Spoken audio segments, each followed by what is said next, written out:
Hi friends, green ലൈഫിൻ്റെ പുതിയൊരു വീഡിയോയിലേക്ക് എല്ലാവർക്കും സ്വാഗതം. ഈ വീഡിയോയിൽ കാണുന്ന പോലെ ഇതുപോലെ എനിക്ക് എല്ലാ വർഷവും റണ്ണർ ബീൻസ് പിടിച്ച് കിട്ടാറുണ്ട് കേട്ടോ.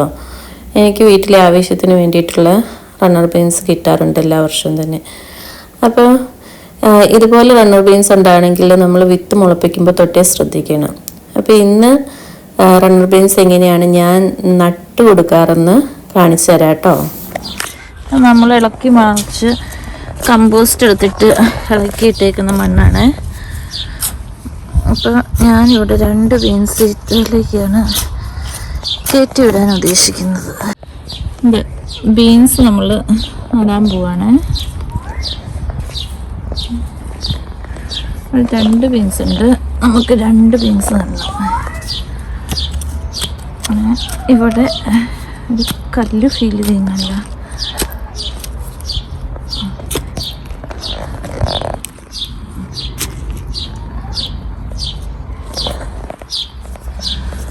ഇങ്ങനത്തെ കല്ലൊക്കെ എടുത്ത് മാറ്റണം. അങ്ങനെ കേട്ടോ നമ്മൾ നടാൻ പോകുന്ന ബീൻസ് നടാൻ പോകുന്ന കുഴിയ്. അപ്പം ഞാൻ ഇത്രയും ഒരു കുഴി എടുത്തിട്ടുണ്ട്. നമ്മൾ നടാൻ പോകുന്ന ബീൻസാണ് കേട്ടോ. ഇത് ഇത്രയും വളർന്നത്തേക്കാണ് ഞാനിപ്പം മാറ്റി നടാൻ പോകുന്നത്. അപ്പം അതിന് വേണ്ടിയിട്ട് ഇത്രയുള്ളൊരു കുഴി എടുത്തിരിക്കുന്നത്. ഇത് എന്ന് വെച്ചാൽ ഈ കവറിൻ്റെ ആ റൂട്ട് ബോളില്ലേ, അതങ്ങോട്ട് താഴേക്ക് പോകുന്ന രീതിയിലുള്ള കുഴി. സീഡിട്ട് അതിൽ നിന്ന് പിടിപ്പിച്ചെടുത്തിരിക്കുന്ന ബീൻസ് തൈയാണ്.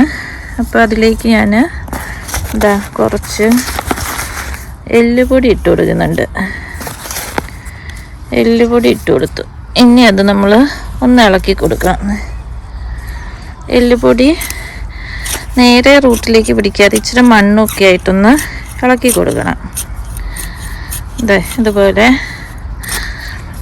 നമ്മളൊന്ന് ഇളക്കി കൊടുക്കണം കേട്ടോ.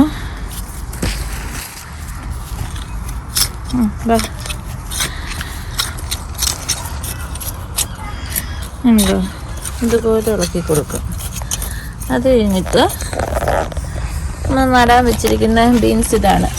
ഉണ്ടോ, ഇപ്പം ഇത്രയും വലിപ്പമായ ബീൻസായി. ഇങ്ങനെ ആയി കഴിയുമ്പോഴാണ് ഇവിടെ വെക്കുമ്പം നന്നായിട്ടത് വളർന്ന് കയറി വരുന്നത്. കാരണം ഇവിടെ ഇച്ചിരി തണുപ്പ് കൂടുതലാണല്ലോ. അപ്പം പെട്ടെന്ന് ഇവിടുത്തെ വെതർ ചേഞ്ച് ആകുന്നത് കൊണ്ട് ഇപ്പോൾ വെയിൽ കണ്ട് നമുക്കത് പെട്ടെന്ന് അങ്ങ് നടാനൊന്നും പറ്റാറില്ല. അതുകൊണ്ട് ഇങ്ങനെ ഇരുന്നിട്ട് ഇതൊന്ന് വളർന്നു കഴിയുമ്പോൾ നമ്മളിത് ഇതുപോലെ ഇതിൻ്റെ അകത്തുനിന്ന് എടുത്തു. കണ്ടോ, ഇതിപ്പം ഇച്ചിരി നേരത്തെ നടേണ്ടതായിരുന്നു. ഞാൻ ഇച്ചിരി ലേറ്റായി നടാൻ.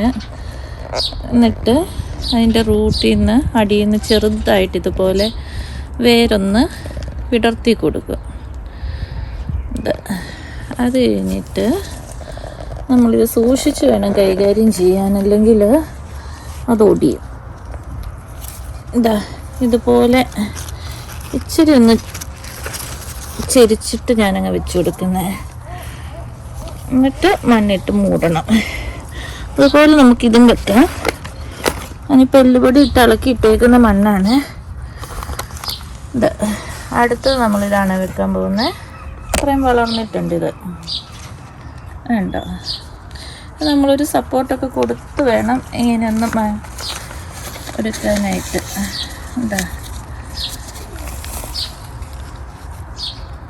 സൂക്ഷിച്ച് ചെയ്യണം. ഇതിൻ്റെ അടിയിലിപ്പം വേര് ഇറങ്ങിയിട്ടുണ്ട്. അന്നേരം അത് നമ്മൾ ഉറപ്പായിട്ട് ഇത് മാറ്റി നടണം.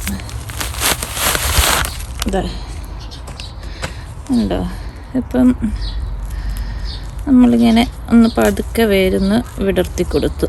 വേര് പൊട്ടിച്ച് കളയില്ല കേട്ടോ, ഇങ്ങനെ ഒന്ന് വിടർത്തി കൊടുത്താൽ മതി. അതിന് ശേഷം അത് ഇങ്ങനെ വള്ളി എങ്ങോട്ടാണോ വീശിയേക്കുന്നത്, നമ്മൾ എങ്ങോട്ടാണോ കയറ്റി വിടാൻ ഉദ്ദേശിച്ചേക്കുന്നത് അത്തയിലേക്ക് വേണം നമ്മൾ ചായച്ചിങ്ങനെ കൊടുക്കാൻ. വേണ്ട അല്ല, ഇപ്പോൾ ഈ സൈഡിലേക്ക് ഞാൻ നേരെയല്ലേ നിൽക്കുന്നത്. അപ്പോൾ ഈ വള്ളി ഇങ്ങോട്ടാണ് കയറി പോകുന്നത്. എന്നിട്ട് നമ്മളത് മണ്ണിട്ടൊന്ന് മൂടി കൊടുക്കും നന്നായിട്ട്.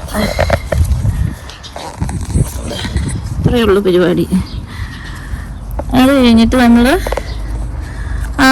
ഇതിപ്പോൾ കയറ്റി വിടുമല്ലേ, നമ്മളിത് കെട്ടി വെക്കണം കേട്ടോ ഇത്തയിലേക്ക്. എന്നാലാണ് അങ്ങനെ ഇത് കെട്ടി വെക്കണം. അപ്പോൾ പിന്നെ ബാക്കി വളരുന്നത് അതിലേക്ക് തന്നെ ഞങ്ങൾക്ക് ചുറ്റി കയറി പൊക്കോളും. ഇതുപോലെ കെട്ടിക്കൊടുത്തതിന് ശേഷം പിന്നെ നന്നായിട്ട് നനച്ചു കൊടുക്കണം കേട്ടോ. അപ്പം ഇത്രയേ ഉള്ളൂ. Thank you for watching. Take care. By.